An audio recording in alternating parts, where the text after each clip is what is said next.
நீதிமன்ற உத்தரவுப்படி பணியாற்ற அனுமதி மறுக்கப்பட்டதை கண்டித்து சிவகங்கை வருவாய் கோட்டாட்சியர் அலுவலக வளாகத்தில் உள்ளிருப்பு போராட்டத்தில் ஈடுபட்டு வரும் கிராம நிர்வாக அலுவலர்களால் பரபரப்பு ஏற்பட்டுள்ளது.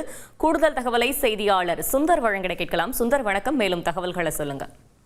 நீதிமன்ற உத்தரவுப்படி பணியாற்ற அனுமதி மறுக்கப்பட்டதை கண்டித்து தமிழக கிராம நிர்வாக அலுவலர்கள் மாநில பொதுச்செயலாளர் தலைமையில 250 பேர் உள்ளிருப்பு போராட்டத்தில் ஈடுபட்டு இருக்காங்க.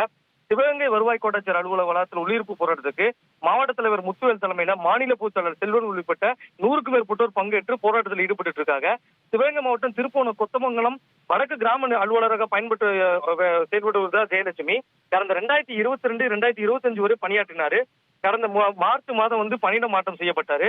வருகின்ற ஜூலை மாதம் பொது கலந்தாய்வு இருப்பது அதுக்கு முன்னதாகவே பணியிட மாறுதலை மறுத்து சென்னை உயர்நீதிமன்ற மதுரை கிளையை அணுகி கொத்தமங்கலம் வடக்கு கிராமத்திலே பணியாற்றலாம் என உயர்நீதிமன்ற உத்தரவு வந்துச்சு.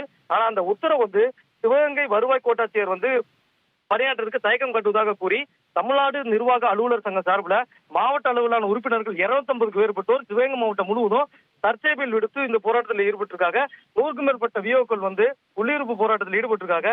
இதுவரை எந்த அலுவலர்களும் சமாதான பேச்சுவார்த்தைக்கு வரல.